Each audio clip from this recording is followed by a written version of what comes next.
gotta know our limits. So as we go live here and start this there, hit that live, and here we go.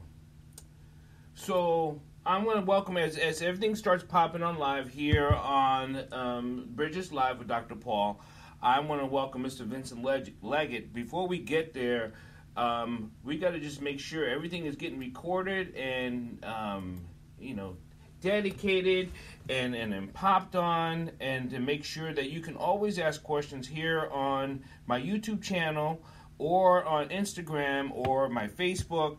You're always welcome to pop in to join the show if you have any questions or comments, because we're always welcoming questions and comments. But before we get into that, I tell you, we're in a paradigm shift that is unparalleled, Vincent. It is absolutely incredible. But first, let's tell people who you are and what you are before we get into our great conversation. Well, I'm Vince Leggett. I'm based in Annapolis, Maryland. And for all contents and purposes of this fireside chat, I'm the founder and president of an organization, a nonprofit foundation called Blacks of the Chesapeake. And it's an organization that we turned into a nonprofit in 1984, and it's dedicated to sharing the legacy of African-American achievement on the Chesapeake Bay. In addition, we have a conservation and preservation arm, not only looking at water quality, but also rescuing artifacts and land. One thing about African Americans on the Chesapeake Bay, pre-Civil War and even after the Civil War, the cheapest land was on the water's edge because you couldn't grow tobacco on it, high reeds and high mosquitoes. Right. And so many of the African Americans needed direct access to the waterways, and so some of them have had certificates of freedom going back to 1835 on the waterfront. Also, we are interested in promoting the economic advancement of the maritime and seafood industry. So those are some of the overarching tenets of the Blacks of the Chesapeake.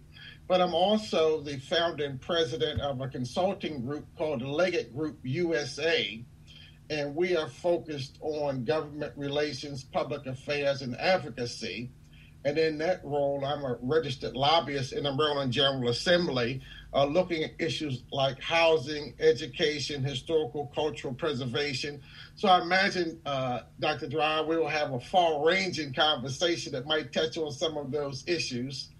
But that's just a thumbnail as an opener. So, when we talk about the Chesapeake, and let's just jump right into that. When we talk about the Chesapeake and the history of the Chesapeake and how things were lost, and what I mean by lost, there were records intentionally not kept because of the situation of how it was established. So there was a lot of slave ships that entered in the Chesapeake. So a lot of those ships did not want to keep those records to be held liable for the things that they were being calls for. Is that about the truth? Is that about the short of it? But there's more? I think you hit on a sweet spot there, Doc, because even as we look at Jamestown, Virginia, 1619, right? But you know and I know, people of color were sailing the seven seas since the 13th century, 14th century, 16th century, right. And Dr. Satima wrote a book before Columbus even showed up, right. And that was in 1492. But then when we get to 1619, that's one of the things, as we had a lot of celebration in 2019. And the big question even there was, are we celebrating or are we commemorating? There's a difference. There's a huge difference between celebrating and commemorating. Yes. And so even as you know and I know, and perhaps your visiting viewing audience might be aware, the Chesapeake Bay was the gateway. Virginia, Maryland. The Chesapeake Bay is 200 miles from Cape Henry, Cape Charles, Hampton Roads, Norfolk, all the way up to Delaware. 200 miles of navigable water.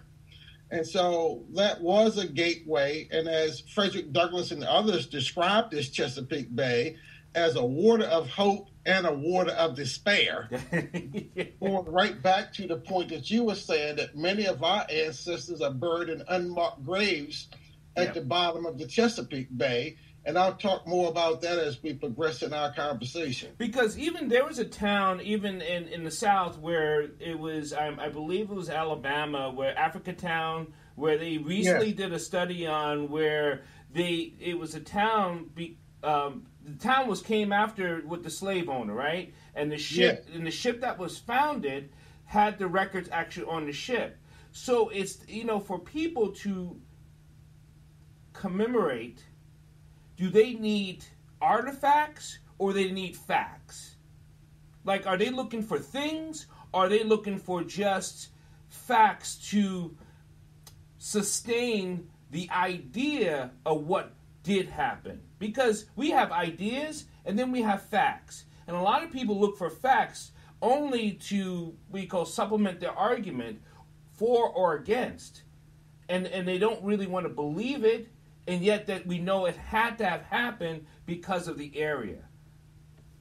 Well, again, what you say at Africatown is a great example, because after an illegal shipment of slaves came into that area, they moved the vessel further upriver, burned it, and sunk it. Right. So the authorities would not know that they were trafficking contraband, and the contraband were human people. And so over the years, couple hundred years, it has sunk down in the mud. The mudworms were eating it up. But just to be able to find a style of construction, tongue and groove or planking, or just how it was constructed, and anything else, and just with today's science, with DNA and today's science, they've been able to discover so much more. But what happens, Doc, is many times the results of what's found is in a jury professional paper with one PhD talking to another PhD at a members-only conference. Right. And so part of it is rescuing artifacts, but then the other part is, where does the information go? And who keeps it? Who's the keeper of the record? There it is. Who is exposed to the record? And it goes back to your initial hypotheses. Is it used for or again? So, yes. And I suspect, and this is nothing new, when we talk about developing the truth. And the truth has a lot to do with factual acts, right?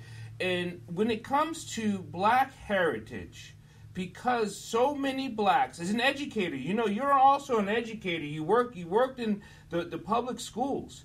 And as an educator, if a person cannot write or read, how do you know they're alive? And that's kind of like one of those things that history it's been against us, because a lot of blacks could not write or read because it was deemed against the law. Now, that's a fact. That has been written down. So how are black history supposed to be passed on down if it cannot be written? It has to be mouth to ear.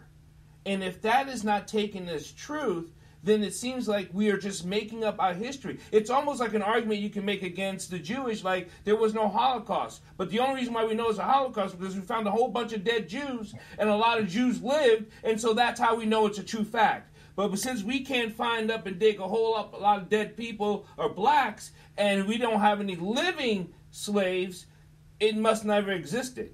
That's an argument. Well, I guess that's the whole basis of Schindler's List. Right, you go. Somebody found a list. Someone found the list.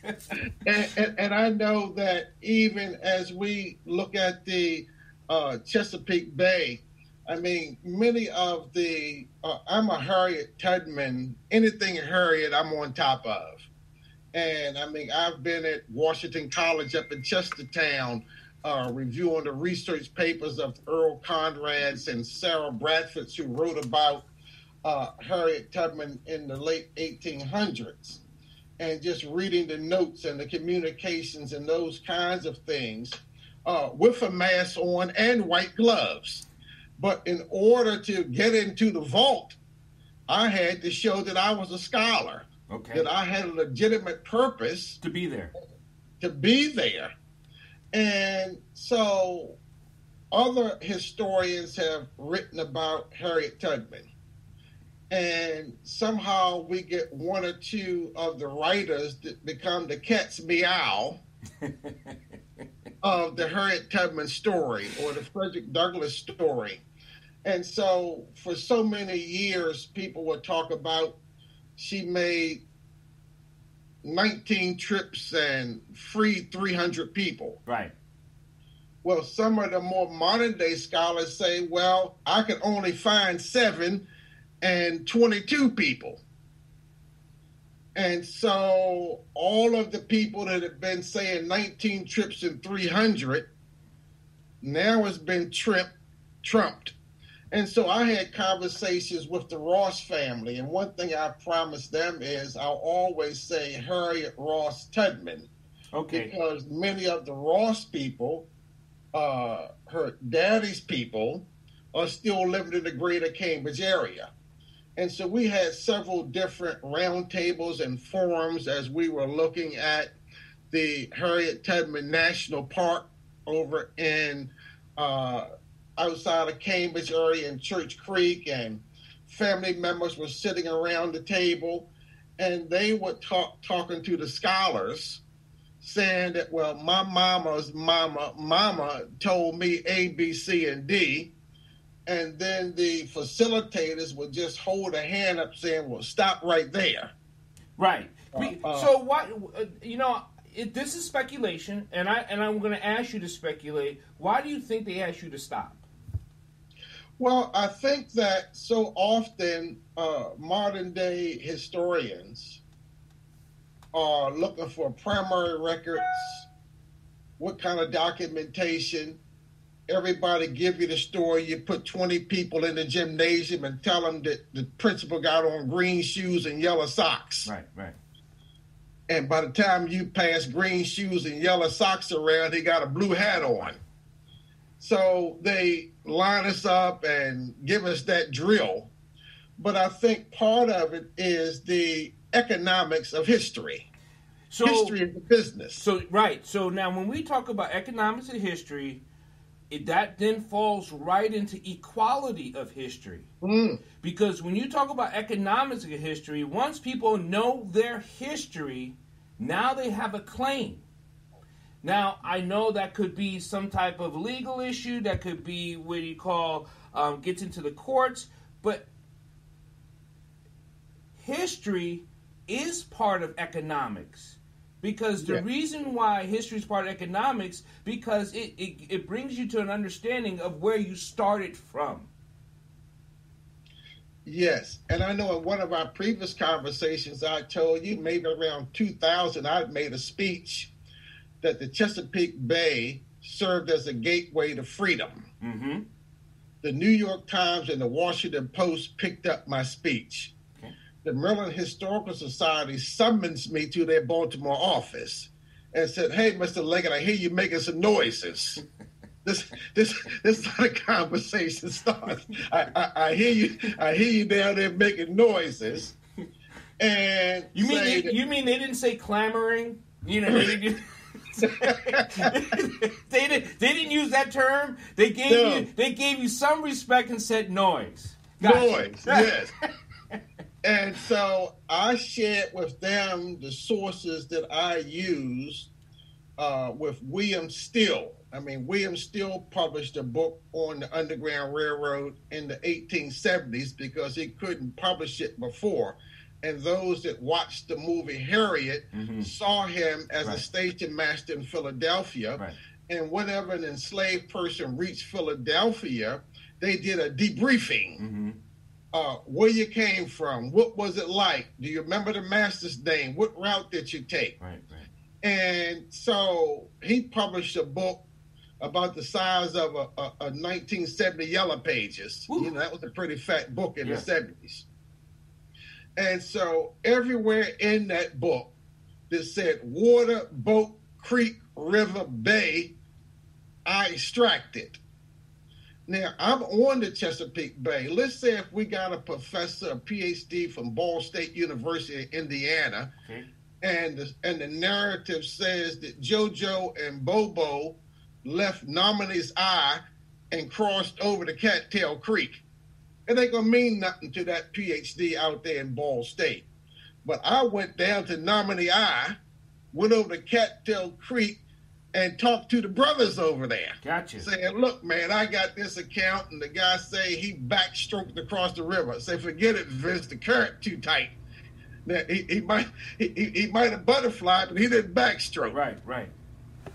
And so I cited these kinds of examples, but also what I was able to do was show court cases, because every runaway didn't make it. That's true. And there was a trial. People who aided and abetted were jailed and fined. Mm-hmm. And so I went to these various court cases, like the Pearl incident, 77 people from Foggy Bottom, which is Old Georgetown. Got on a boat, sailed down the Potomac River, 77 of them on one trip. But they got caught at Point Lookout, where the Patuxent River and the Potomac River come together. Okay. There was a court case. And so I began to show these things. And so they said to me, well, Mr. Leggett, you a Marylander, we the Maryland Historical Society, you're on a hot trail. But if you change your speech from an exclamation and a proclamation to a question, we'll back your play.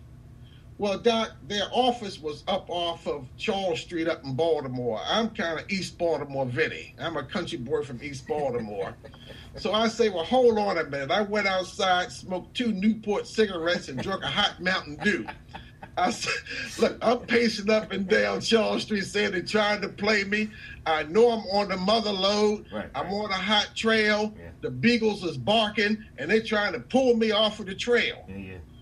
So I decided to go back in. And so they said, well, Mr. Leggett, if you change your statement to a question, to what extent did the Chesapeake Bay and its tributaries contribute to the Underground Railroad? We'll make our resources available. We'll work with you.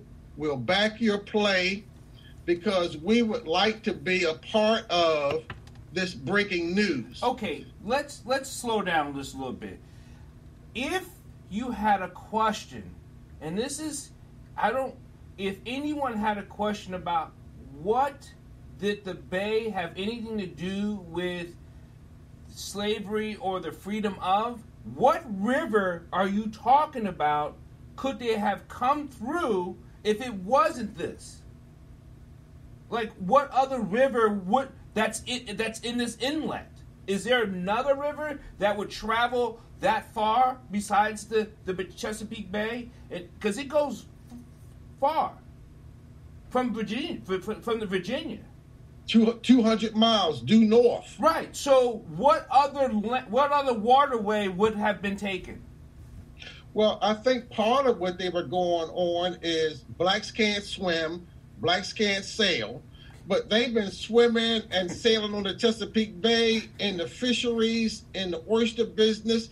Even President George Washington, who had a big farm over on the Potomac River and had the slaves harvesting herring, salted herring, because that was protein for his slaves. Yeah. And when some of them ran off, he started pulling his hair out, saying, well, what are we going to do? And so I think a lot of it is so many preconceived notions. And then even when I showed them court records, even when I pointed to William Steele's documentation that many scholars have accepted because it's a written record.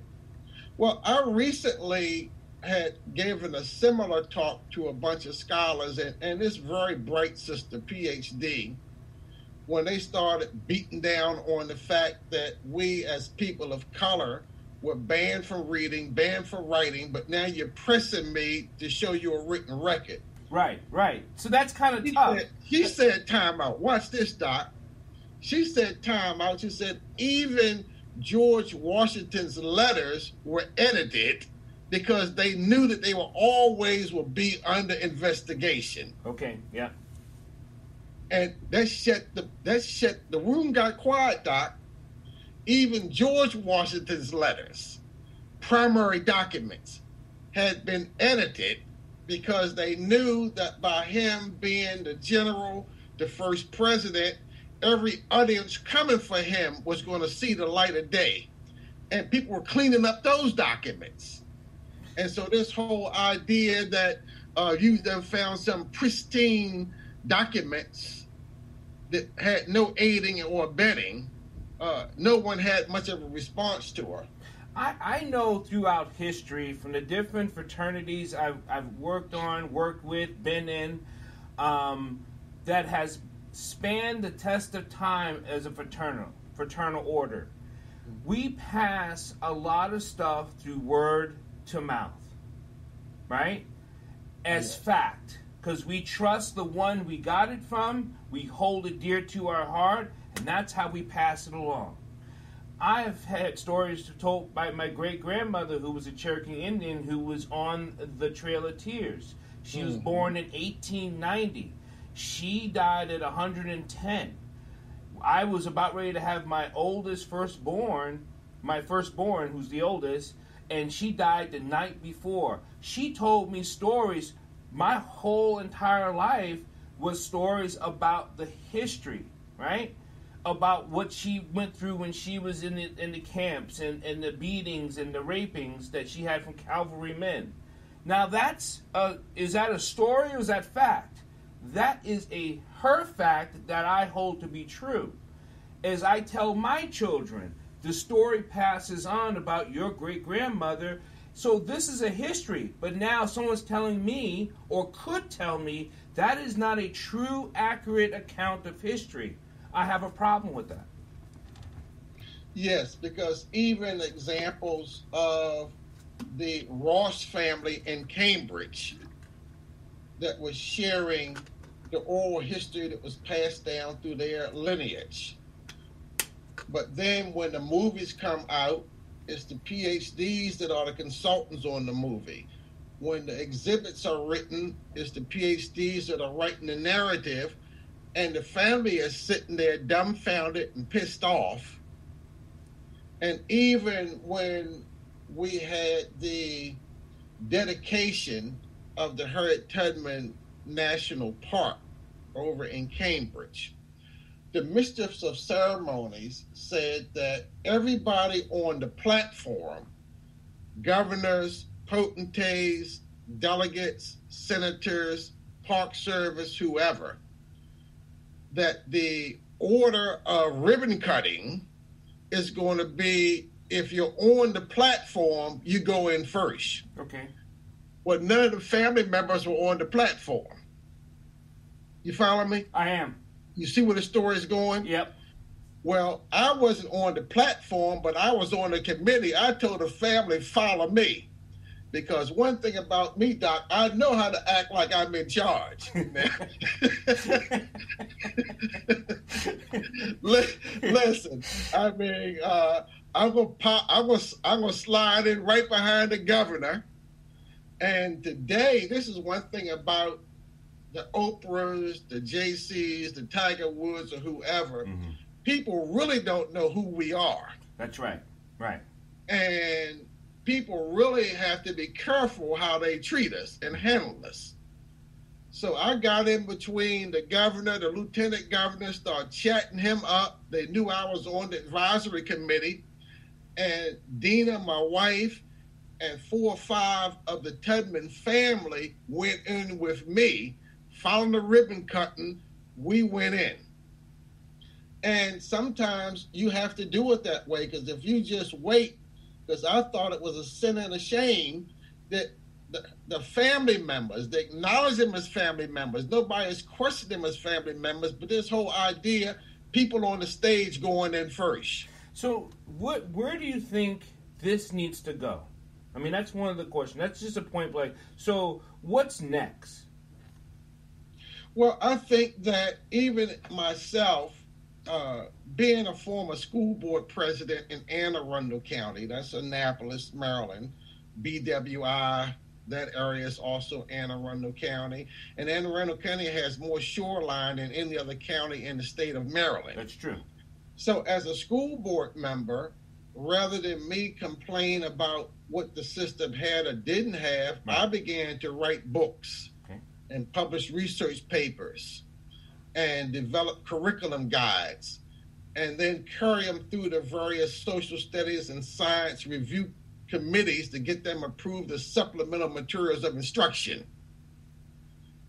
And so I think that that's the next frontier, that we have to write, we have to publish, we have to do the research, and our stuff has to look like their stuff. And you know what? And I'm glad you brought that up. I believe when we reaccount or develop or understand our history, not just a history, their history, them history, our history as human beings in this area. It is collectively interwoven. It is non-separated. So when we collect history, it is about the people, and the people happen to be this color, that color, or wherever they're coming from. So it is important that we understand our history. And if someone wants to deny some history, you're actually denying your own history. And I don't think that's useful as a people. I think this is why we are so separated on these steps, on the Capitol steps now. Because I don't think we understand how our history is interwoven. White, black, Native American, or otherwise. We are interwoven in this these United States, this nation. And we, as blacks, have lost a lot of pieces.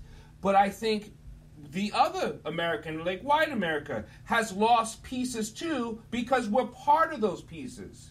And I think them denying us makes them agitated.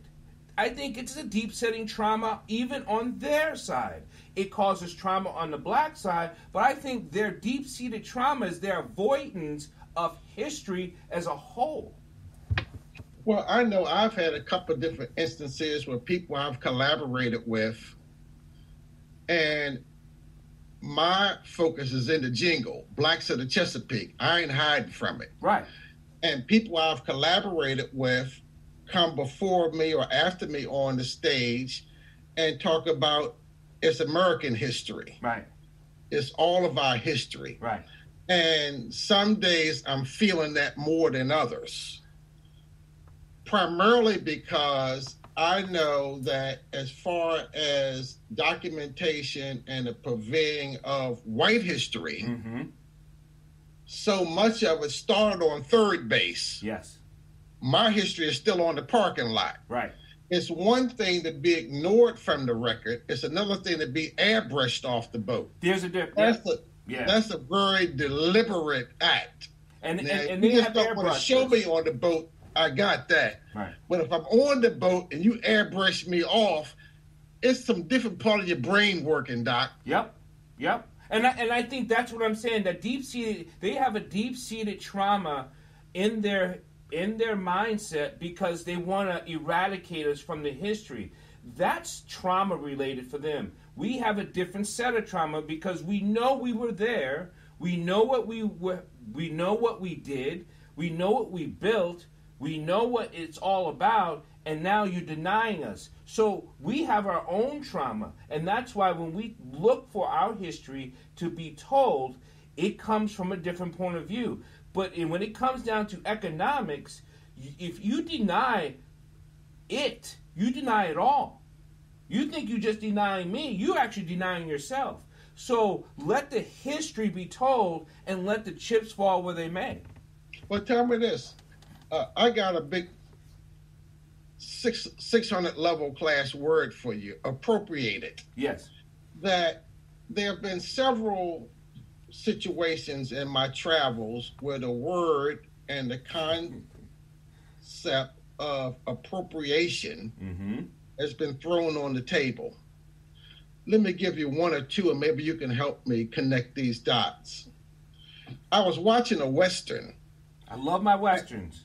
And the soldiers came in town and said, we're going to appropriate these horses, and the federal government will send you a bill. Right. So in that context, appropriated means I'm taking them, but I'm telling you I'm taking them, and the federal government has authorized me to take what I need as I go through the bush. Then I had another case that in Annapolis, us had put up a statue of Alex Haley. Beautiful statue, probably one of the most visited African-American sites on the Chesapeake Bay. Well, one of Mr. Haley's sons came to town, and after we had raised and spent $750,000, said that y'all are appropriating my family's history. Again, watch the word appropriated. So after a lot of tap dancing lawyers, that particular monument became the Alex Haley group, statue group. Kunta Kinte Alex Haley statue group, because they weren't allowing us to say it was an Alex Haley statue, because, quote unquote, we, they, us had appropriated his family's history. And so that word appropriated had some legal jingle to it that caused people to move a couple of commas around so everybody could live. The Haley gentleman ended up opening up a storefront in Annapolis to take advantage of the statue group that was created, and so forth. One last point, and then you can help me collect the dots. Another fiber artist out of Maryland Institute, a Dr. Joan Gaither, worked with me as a historical specialist to do a Black Waterman of the Chesapeake documentary story quilt. And on this quilt, we had several public quilting sessions. I was providing a lot of the information. And so we were at one quilting session on the Eastern Shore. One of the pretty boy captains, black captain, loved to wear 5 rings and 6 gold chains. So Dr. Gaither said, well, I would like to appropriate one of your gold chains so I could sew this into the quilt to provide a level of authenticity. And the gentleman was elated, gave her the quilt, and she stitched it in by his name. So these are 3 situations of appropriated. I need some horses. The federal bossy will send you a bill. Mr. Haley saying, y'all done hijacked or appropriated my history. We're going to have to work this out. And then Dr. Gates told the waterman, I'm going to appropriate your gold chain so that can be part of your picture on the quilt. So help me a little bit out with the whole concept of the word appropriated. The federal bossy will send you a bill. Mr. Haley saying, y'all done hijacked or appropriated my history. We're going to have to work this out. Well, I tell you. And then Dr. Gates told the waterman, I'm going to appropriate your gold chain so that can be part of your picture on the quilt. One of the things. Help me a little bit out with the whole concept of the word appropriated. I got. Boston will send you a bill. I got 2 things going on here. Mr. Haley said, y'all done hijacked or appropriated my history. We're going to have to work this out. Well, I tell you, and then we have a problem with not just the words. One of the things, but I have to. One of the things. There is. I got an echo going on here. I got 2 things going on here. I have to let's see. Let me calm this echo. Why is this? We're going to have to work this out. Well, I tell you, we have a problem with not just the words. One of the things, but I have to hold on. One of the things. There is. I got an echo going on here. I got two things going on here. I have to let's see. Let me calm this echo down. We have a thing when it comes to words. Okay. And the words that have been used to provide access to what I need it for. And that's an American issue. It's an American language issue. And it has been used like that way for a long time. When it comes to government, because you couldn't use appropriation in any other format except for a legal issue that I know of. Because you have to have some legal right to be able to use the word. And now, the only time I've ever heard the word appropriation or inappropriate was with a legal document paper that's going to back it for doing it. Because I couldn't come to your house and say, I'm appropriating your house. You would be like, who told you you could? I'd be like, well, I just decided I could. But if I came with a piece of paper saying, I got it from the court, they're saying I can now appropriate. So I think it's a legal term, and I think those legal terms, and this is why we have lost a lot of things, because we were never in the courts. Thurgood Marshall thought that too. We have to be in the courts for the language, because a lot of the language in legal issue has been used against us because of lack of information, and we don't know how to combat the word.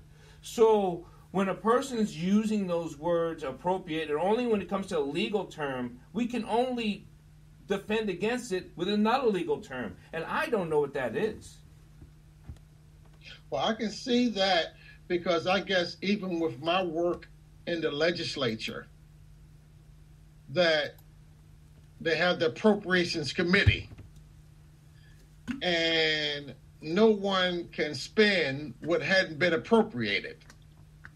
You can spend it now, you can encumber it, but it's been approved for a specific use.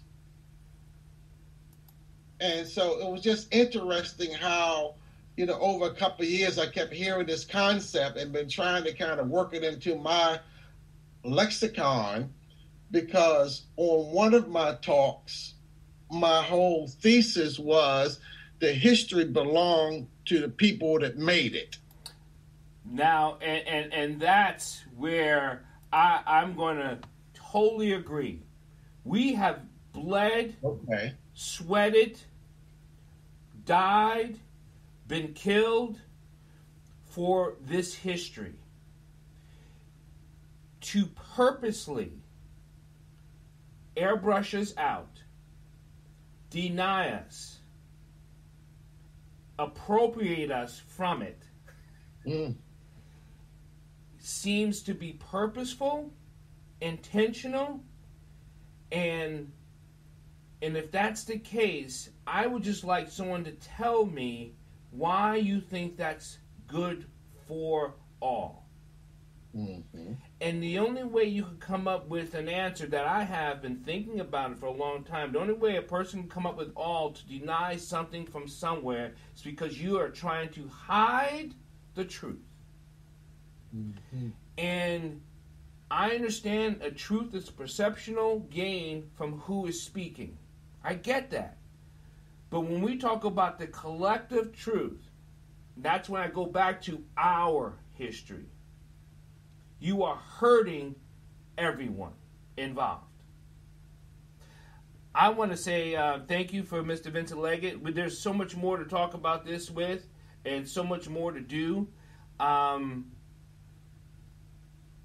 We're not recounting it. We're digging it up, and I think that's different. We're not making it up. We're bringing it to light.